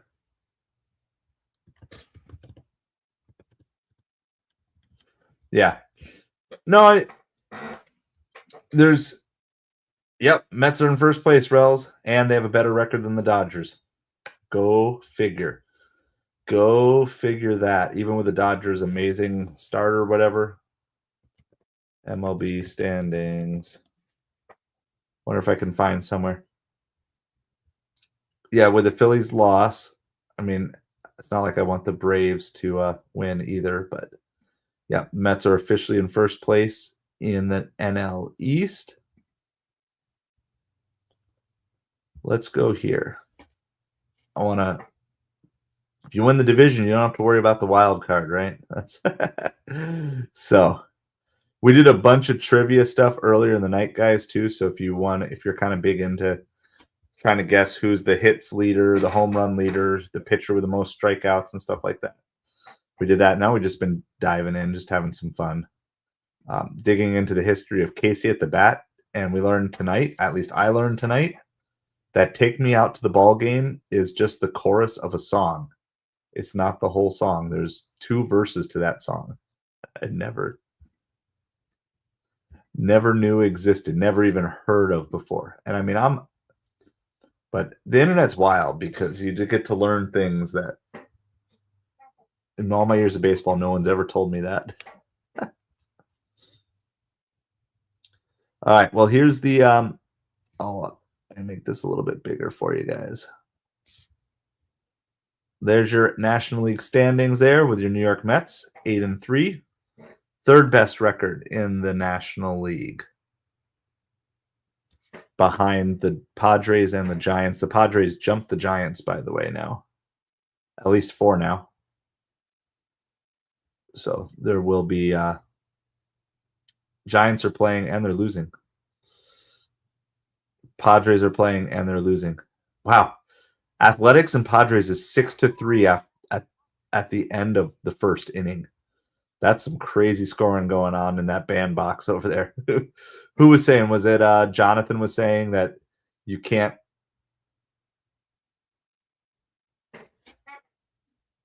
I know. It's so crazy. I seriously might have to do a video on that because I want to dig even more. Like that's what's fun about all that.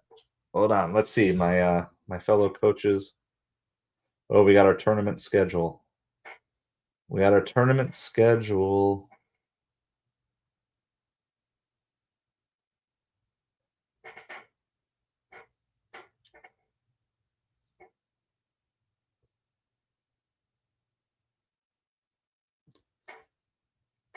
'28th, 29th, Thursday the 1st.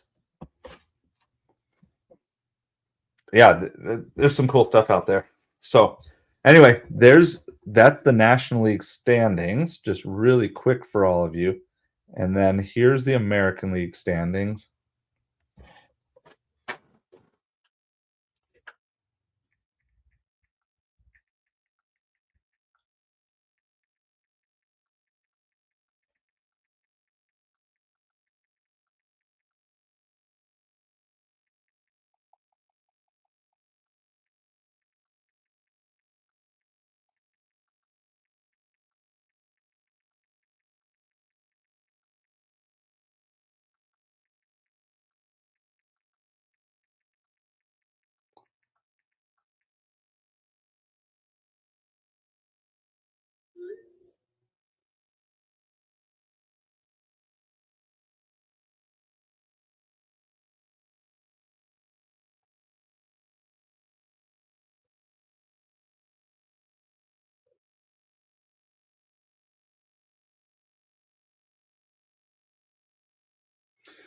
All right, sorry, coach talk going on here.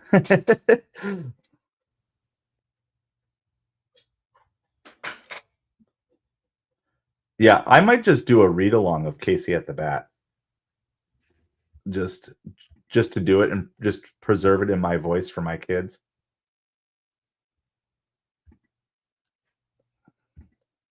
Yeah, like the history of "Take Me Out to the Ball Game." It's totally on brand that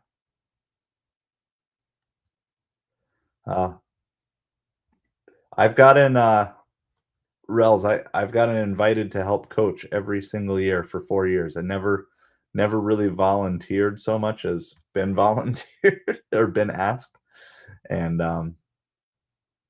it's fun because I know there's gonna come a point in time where I won't be able to coach my son, so I'm just gonna enjoy it as long as I can, you know? I wasn't even expecting to coach him this year and got the chance again, so it's like, "You know what? As long as the opportunity is there, I'm gonna take advantage of it."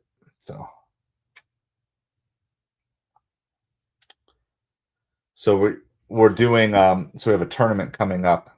It's like the whole regional tournament come up at the end of April. So we have like 4 regular season games left, I think.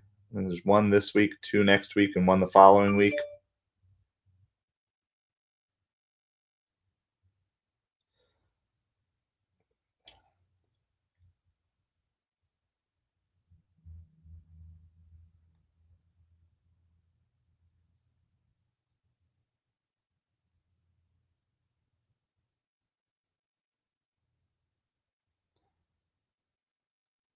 All right, let's see.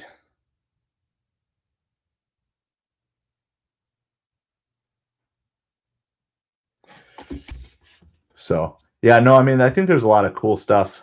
Uh, this whole idea, I just know there's going to be a time coming in the next 5 to 10 years where people are going to be like, we need to stop singing "Take Me Out to the Ball Game" uh, at baseball games. It's too old fashioned, different things like that.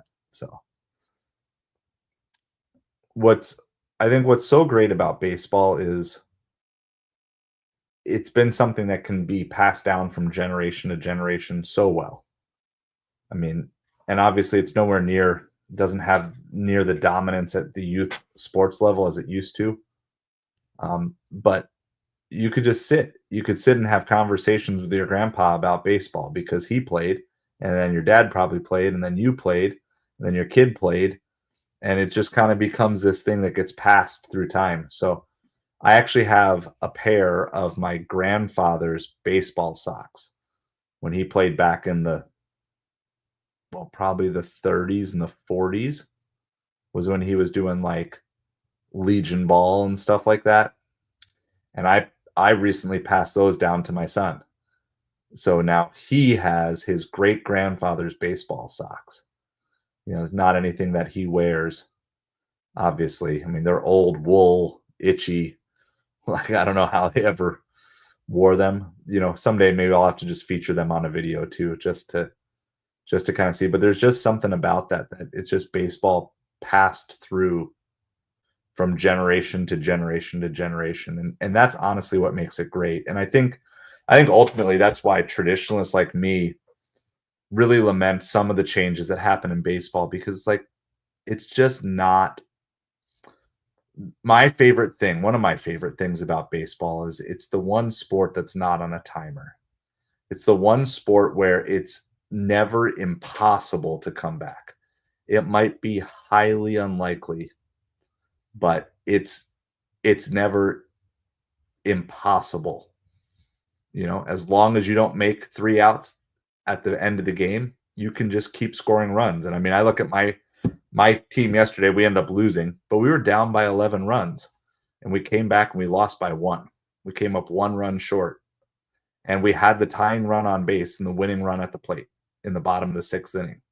And there's something about baseball that just has that, I don't know, that's something that I just really love about it. And I feel like I understand how in some ways the game needs to evolve to a certain extent, but there are just certain things, and I try to be pretty open-minded. Like, I try to be understanding. I try to be kind of business-minded and wanting to see what's best for the league. And obviously I want it to continue to be passed down, but it's hard. It's hard for someone who grew up in the shadows of a grandfather who played baseball, and a great grandma who watched every single Mets game, and aunts and uncles who still watch baseball to this day, and of course me, and now my son playing and different things. It's hard because to me, I would rather watch kids play little league baseball under the traditional little league rules versus some of what's going on in Major League Baseball just because of things like pitch clocks. And, you know, Major League Baseball is in this really interesting position where they have so many games. And of course, they want to have all those games to make all that money because they need to make the money so they can pay the contracts. But when you have so many games with a modern day attention span, it's really, obviously that's tough. It's a tough thing. And, I've kind of gotten past some things that I still don't really like. Like I don't like the nets, but I understand the safety when everybody's staring at their phone during a baseball game and they're not watching the game. It's like, that's what it is. But yep, there's so much to watch on a baseball field. And I think by far, I've been to a ton of baseball games in person and a handful of football games, college and professional in person. Not many, but I can just tell you that for me personally, I mean, I've never been to a Dolphins game, so maybe if I got to see my own team play, it would be a little different. But for me personally, I'd rather watch football from home on my couch. But baseball, I would rather be in the stadium every single time. Like for me, there's just something about getting to a baseball game 2 hours early, watching batting practice, seeing, balls get hit into the stands, seeing kids catch foul balls. We got to go to a spring training game. My son got a foul ball, like all this, like there's something about it that just the whole atmosphere, even a spring training game is like the whole atmosphere around it is like, this is neat. Like this is the game, but then every once in a while you get little reminders of things of like, oh yeah, but they changed this, they changed that, they changed this. I miss, I don't want to see people injured, but I miss collisions at the plate, right? Like, yeah, I agree. And I wish baseball would just really work to say, let's take a step back from maximizing every dollar at the ballpark. And instead, let's get more people into these ballparks, which is going to build more fans, which is going to sell more merchandise in the long run anyway. And I think ultimately they're making lots of rule changes that aren't going to necessarily change who's watching the game so much. But what'll change is like when kids can go to ballparks and interact with players, that's changing. Like that's the stuff I remember from when I was a kid. I had opportunities to get autographs a couple of times. Most times, we paid for the cheap seats and they wouldn't let you get down. But a couple of times we either snuck down or we got escorted down because we had good tickets one time and different things like that. And, getting autographs of players and like, I don't even remember all the players I got autographs from, but I remember that I got autographs from players. And as a kid, that was such a big deal. And, yeah, no, I mean, for sure, college games and stuff, I just want to figure out how to, like, I feel like, first of all, baseball probably needs to expand with this, and it's great. It's great for baseball that it's catching on worldwide, and there's more and more people who want to join Major League Baseball coming from all sorts of different countries. But I don't want it to limit the opportunities for American-born players, nor do I want to limit the opportunities for foreign-born players. Like, let's get to the point where we have a true World Series. Like, it really is the best of the best in the world. And, I still want to see the game grow. I don't think it's too old-timey. I don't think you need to fix some of the things baseball thinks it needs to fix. I think what you need to do is you just need to keep filling the stands with kids. You need to make it, you need to make everything other than the game super exciting, super modern.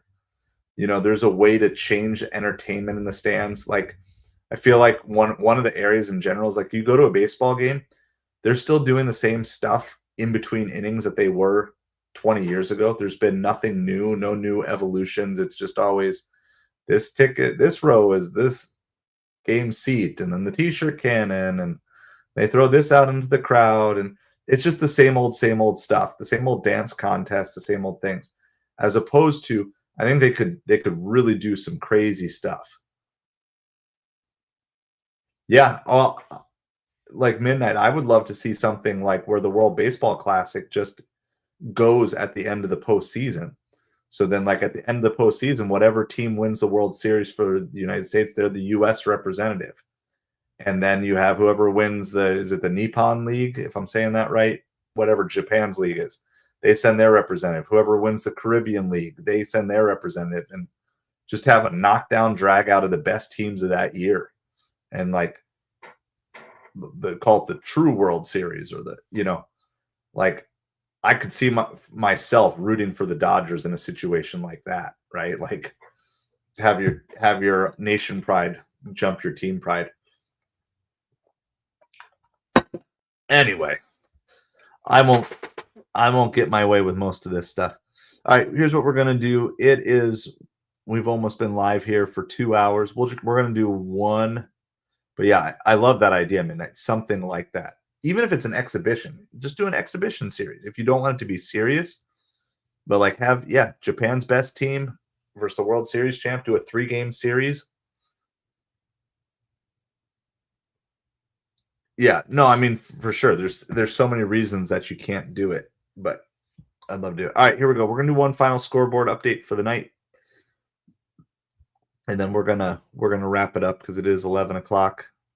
So, all right, we've got. Let me refresh here. Make sure I got the freshest scores. Reds are leading the Giants 1-0. Brewers up on the Rockies 7-1. Orioles and Diamondbacks are tied at 2 in the 5th. Mariners and Astros are scoreless in the 4th. Athletics and Padres just going to town. It is 6-4 in the bottom of the 2nd inning. And then previous games that have already wrapped up. Tigers beat the Yankees 5-0. Guardians beat the White Sox 1-0. Mets beat the Marlins 10-5. Nationals beat the Dodgers 8-2. Red Sox lost to the Blue Jays 6-1. Angels snuck in that win over the Rays 4-3. Braves over the Phillies 7-5 with a nice comeback win, which also moved the Mets into first place in the National League East. So I guess thank you, Braves. You can lose again tomorrow. All right, the Cubs beat the Rangers 10-6, and the Royals beat the Twins 2-1. Yeah, you could do it like an all-star exhibition thing, or there's something that you could do eventually that I think would do. And I know that's kind of what they're going for with this World Baseball Classic, is just trying to do like an all-star game before the season starts, essentially, or an all-star tournament.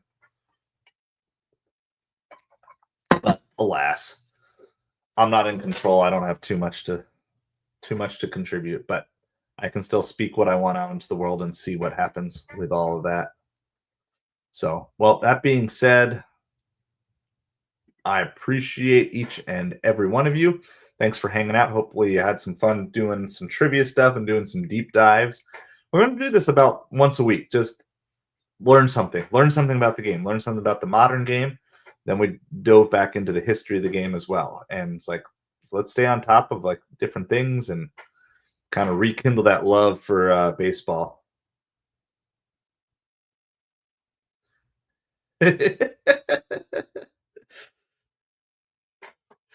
Is it slow out there on Instacart?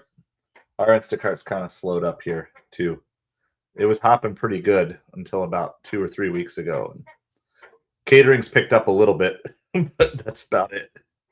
So we're gonna try to be live tomorrow right after 1 o'clock for the Mets game. So like 1 to 4 o'clock Mets game. So that's going to be the goal, to be live here then. I haven't decided if I'm staying in or headed out yet tomorrow. I have a catering order. It's decent, not great, but not bad. It's like $40, which I probably should do, but I haven't made a decision yet on what I'm doing officially yet. So anyway, either way, the goal is to still be live at that 1 o'clock time frame tomorrow. So appreciate you, Midnight, and Jonathan, and D-Rels, and Arnell. Vitalik was on earlier as well, and Redman. So I appreciate everybody, and everybody else who's watching in silence. I appreciate you as well. Make sure you hit that like, hit that subscribe on the way out, and We'll be with you guys tomorrow afternoon. Have a great night.